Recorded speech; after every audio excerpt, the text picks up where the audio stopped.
So Mike, just before we get to you, Mike, just to take a step back there again, it's not the digital part. The part I'm focusing on here, and again, playing devil's advocate, is the transformation and the disruption thing, man.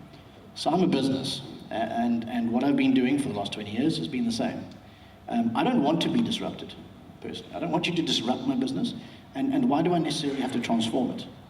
And that's kind of, if you think of the base of the question, it's really, is it not, if my business is progressing and the way people are consuming data is different and my customers are changing slightly, what I need someone to understand is not disrupt or convert something, but just to help me gradually take advantage of these technologies that are going to support my business. And I know it sounds a bit pedantic, but it makes a big difference, I think, how you word it and where you're coming from, because that changes the discussion. So I think the word gradual is the one we have to question. Okay, so look, I run a digital transformation advisory, okay, and digital transformation does mean a lot of things to different people. It is jargon, right? It's overused, it's misunderstood, but that doesn't mean as a concept and a focus, it isn't important. I think, to give an analogy to what you're saying, Sean, I don't know, you guys have kids? Yeah. Okay, so you would have come across the book, The Hungry Caterpillar.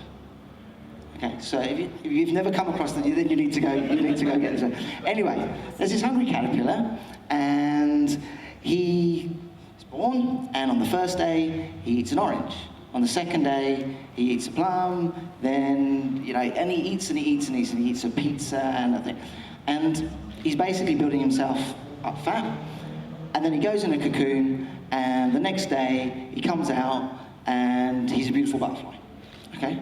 So the transformation that we read in this book is like massive, okay? It's happened in the space of 60 seconds of reading this story, and we've gone from one thing, and we've become this beautiful butterfly.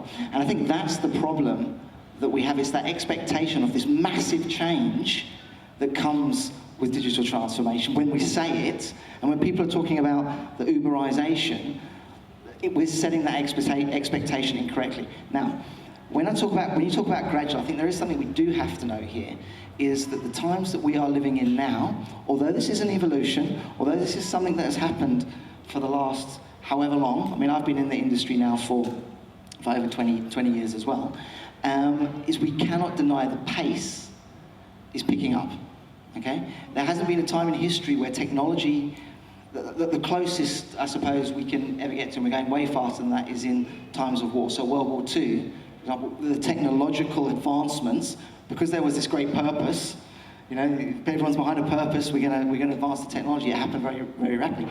It's happening at that pace now.